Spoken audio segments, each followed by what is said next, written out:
Tardes, profesor. El día de hoy vamos a hablar sobre pues, de mi laboratorio 4 y cuál viene a ser modelado en sistema no lineal de un flujo vehicular en la línea del Prado, en el cual los integrantes del grupo 1 son mi compañera Norlain Cruz Pérez, Lucía Rodríguez Aparicio y yo, Yasmin Cancha Echevarría, ¿no? En este otro trabajo nosotros nos centramos en el tramo de Plaza y la avenida Circunvalación. Esto debido pues a que es, por decirlo así, donde mayor tráfico, caos vehicular se presenta, ¿no? Eh, Podría ser por la presencia de centros comerciales, cambios de carril, reducción de estos mismos, la influencia de los semáforos, entre otros, ¿no? Nosotros, para esto, implementamos un modelo matemático no lineal, el cual, pues, básicamente se describiría mediante un sistema de ecuaciones diferenciales no lineal, los cuales básicamente escribieran la interacción entre la densidad vehicular y la velocidad media de estas dos secciones, ¿no? Como las ya mencionadas, la avenida Jaime Prado, el Yucu Plaza y la avenida Circunvalación, ¿no? Para esto, pues, estas ecuaciones definirían eh, la dinámica de este sistema de las densidades, ¿no? Donde los parámetros, pues, representarían la tasa de entrada de vehículo, las velocidades máximas y las densidades máximas en cada sección, ¿no? En la exposición, estos son los puntos críticos que nosotros hemos hallado. El primero es 15,02 y 17,18. El segundo es 95,83 y 17,18. El tercero es 15,01 y 74,97 y el último es 95,83 y 74,97. Acá podemos ver el plano fase que hemos obtenido. Ahora lo vamos a explicar a mayor detalle. Ok, en el primer punto crítico, que es el 15,02 y 17,18, obtuvimos los dos eigenvalores. Lambda uno fue menos 69,26 y lambda 2 fue menos 79,80. ¿Qué sucede aquí? Que tenemos dos eigenvalores negativos, entonces obtuvimos un nodo estable. Em, de manera simple, las trayectorias convergen hacia el punto. En unos momentos mi compañera va a explicar cómo se interpreta esto en la realidad. Ok, en el siguiente punto, que es 95,83 y 17,18, los eigenvalores que obtuvimos fue lambda uno es igual a menos 69,26 y lambda 2 es 257,39. Acá tenemos un eigenvalor positivo y un eigenvalor negativo, entonces tenemos un punto silla, en donde, si podemos ver el plano fase, las trayectorias van a acercarse al punto para luego alejarse de él. Es como que se acercan para luego repeler el punto. En el tercer punto crítico, que es 15,01 y 74,97, los eigenvalores que obtuvimos fueron 199,97 y menos 79,80. Ocurre lo mismo que en el caso anterior, un eigenvalor positivo y uno negativo, por lo cual es punto silla, que como ya explicamos, las trayectorias se acercan al punto para luego alejarse. Y en el último punto crítico, que fue 95,83 y 74,97, obtuvimos en valores 199,97 y 257,39. ¿Qué pasa acá? Obtuvimos dos valores positivos, entonces el punto es totalmente inestable, ya que si vemos en el plano fase, las trayectorias se alejan de este punto, lo repelen. Ahora sí, le doy paso a mi compañera que va a explicar cada uno de estos puntos críticos interpretados en la realidad de la Javier Prado. ¿Cómo es esto en el tránsito? Ok, a continuación pasaré a explicar la interpretación del plano fase generado en MATLAB. Este muestra cómo las trayectorias evolucionan la densidad vehicular en ambas secciones de la Jare Prado. Así podemos identificar tres comportamientos principales. Primero tenemos la trayectoria que converge hacia el nodo estable, representando así un tráfico fluido y equilibrado, donde el ingreso y la salida de los vehículos se mantiene constante. Luego tenemos los puntos silla, donde el sistema se vuelve muy sensible ante los pequeños cambios que pueden llevar a una situación estable o por lo contrario a congestión. Finalmente tenemos lo que es el punto inestable, donde las trayectorias se alejan del equilibrio, reflejando un aumento descontrolado de vehículos que terminan en embotellamiento. Ahora, en cuanto a la evolución del sistema, cuando la densidad inicial es baja, el tráfico se autorregula y permanece fluido, pero si la densidad supera ciertos umbrales críticos, el flujo colapsa y la congestión se vuelve irreversible. Al comparar la realidad de la avenida Javier Prado, perdón, el modelo refleja bastante bien el comportamiento del tráfico. Pequeños factores como el flujo de entrada o la cantidad de carriles pueden generar grandes variaciones. Sin embargo, aún falta considerar aspectos externos como semáforos, accidentes o el comportamiento de los conductores. Gracias, le doy paso a mi compañera. Ok, con lo que mis compañeros han estado comentando, nace la pregunta de en qué condiciones el tráfico puede volverse caótico o insostenible, considerando la interpretación de los valores de Jacobiano. Y bueno, el tráfico se va a volver inestable cuando el sistema se ubica en una zona con puntos críticos inestables.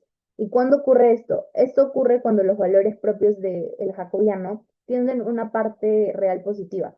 En otras palabras, una mínima perturbación, como lo puede ser el ingreso de más vehículos, va a provocar que el sistema no pueda retornar al equilibrio, sino que al contrario se va a ir desviando progresivamente, generando una congestión creciente hasta, no, hasta un colapso. Entonces, eh, ¿qué acciones de control de tráfico podrían implementarse para estabilizar esto? Bueno, cuando el sistema se acerca a un punto crítico inestable, es necesario ajustar los parámetros para poder devolverlo a la estabilidad, como en el no estable, que fue el primer punto crítico que mostramos, el 15.01 y 17.18, que es donde el tráfico se mantiene fluido. Entonces, las acciones que se recomiendan son reducir la entrada de vehículos en la sección 1 mediante semáforos coordinados, control de accesos y restricción de giros en hora punta. También aumentar la capacidad de salida añadiendo carriles o priorizando luces verdes para poder evacuar los vehículos acumulados mucho más rápido. Y por último, mejorar la velocidad operativa en la sección 2 con una sincronización de semáforos, eliminando cuellos de botella y controlando los paraderos informales. Siguiente cuestión. Ok, en lo que es la zona de el análisis de sensibilidad, nosotros modificamos algunos parámetros que nos consideramos clave. En este caso, modificamos la tasa de entrada de vehículos y la velocidad máxima en la sección 2 para poder analizar cómo va a afectar esto a la dinámica del tránsito. El parámetro A lo cambiamos de 1200 a 1800 y el parámetro C lo cambiamos de 70 a 40 kilómetros por hora. ¿Cuál fue el resultado? En la gráfica observamos que no hay ningún punto de equilibrio. Se puede ver en la gráfica que estábamos mostrando que no, las trayectorias no convergen hacia ningún punto ni se alejan de ningún punto. Simplemente no existe estabilidad ninguna. El tráfico va a crecer sin control en esta situación.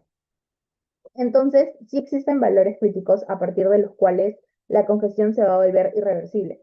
En este caso, que aumentamos la tasa de entrada y reducimos la velocidad máxima, el modelo muestra que no hay puntos de equilibrio. Entonces, el sistema va a perder completamente su estabilidad. El flujo de autos que ingresa es mayor al que puede salir, por lo que la densidad va a crecer sin límites y el tráfico se va a volver imposible de controlar. Eh, para evitar esa situación es necesario mantener los parámetros dentro de los rangos estables. Y ya. La siguiente diapositiva. Ok. Bueno, esto es un poco de lo que has comentado. Si cambiamos a lo que permitió mayor entrada de vehículos a las secciones, va a complicar la fluidez, ya que a mayor cantidad de vehículos, mayor va a ser la congestión. Y si modificamos C, disminuimos la velocidad máxima de los vehículos, lo que va a atrasar la circulación de ellos y va a hacer que todo sea mucho más lento, afectando la fluidez del tránsito. Es decir, que el cambio de estos parámetros es clave. En el caso que nosotros hemos usado, va a tender al colapso, pero si fuera de manera contraria, va a beneficiar la fluidez del tráfico. Bueno, en la siguiente es si el tráfico en la Javier Prado presenta variaciones horarias, ¿cómo se deberían ajustar los parámetros para optimizar el flujo en horas puntas. Ok, nosotros aumentamos el parámetro A, que es la tasa de entrada de vehículos, a 2.500. Se observa que la entrada de vehículos crece significativamente en ambas secciones, en uno y 2, y en el modelo esto se traduce en una mayor densidad vehicular, pero también en un desplazamiento del sistema hacia un nuevo punto de equilibrio estable. Se puede ver en la pantalla que las trayectorias convergen hacia un punto, que es el punto 31.56 y 37.53, lo que sugiere que puede existir mayor circulación sin que el tráfico colapse, siempre y cuando la capacidad de salida, que es el parámetro C, sea suficiente para poder evacuar los autos. En términos prácticos, este incremento del parámetro bueno, representa un escenario donde más vehículos ingresan por unidad de tiempo, simulando una hora punta con alta demanda, sea 5 o 6 de la tarde en plena Javier Prado, y al mismo tiempo se mantiene una velocidad operativa adecuada y una coordinación eficiente de los semáforos, el flujo vehicular puede mantenerse estable. Sin embargo, si la velocidad o la capacidad de descarga no se ajustan, el sistema va a perder su estabilidad muy rápido y va a derivar en una congestión generalizada y dando el colapso. Le doy el pase a mi siguiente compañera. Ahora, de acuerdo, a partir de los resultados del modelo, la estrategia principal para mejorar el tráfico en la avenida Javier Prado es mantener el sistema dentro de la zona estable y evitar que entre en el régimen inestable donde la congestión crece sin control. Para lograrlo se pueden ajustar tres parámetros clave como reducir la tasa de entrada de vehículos durante las horas punta, controlando los accesos desde avenidas secundarias, coordinando semáforos o restringiendo ciertos giros, así evitamos que ingresen más autos de lo que la vía puede soportar. Segundo, es aumentar la velocidad operativa en la zona de salida, mejorando la sincronización semafórica, eliminando paraderos informales y despejando los cuellos de botella. Con esto la vía se descarga más rápido y el flujo se estabiliza. Y tercero, cuando sea posible, incrementar la capacidad efectiva de la vía, por ejemplo, habilitando un carril adicional o reversible. Esto distribuye mejor los vehículos, reduce la densidad por el carril y aleja el sistema de la zona de colapso. Si se aplica un cambio de infraestructura como un carril adicional, el modelo predice dos efectos positivos. El primero es que disminuye la densidad en cada carril, acercando el sistema a un punto estable. Y segundo, aumenta la velocidad promedio, ya que hay menos interferencia y frenadas. En resumen, un carril extra no solo aguanta más autos, sino que estabiliza el tráfico y previene el colapso.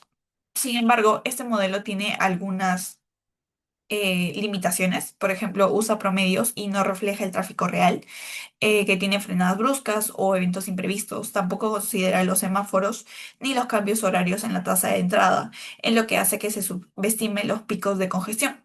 Es por esto que se recomienda mejorar el modelo haciéndolo dependiente del tiempo para simular las horas punta y valle, incluir el efecto semafórico de forma periódica y aumentar la resolución espacial dividiendo la avenida en más secciones para identificar dónde se origina exactamente el atasco. En conjunto, estos ajustes permitirían una simulación más realista y más útil para la gestión del tráfico urbano. Muchas gracias.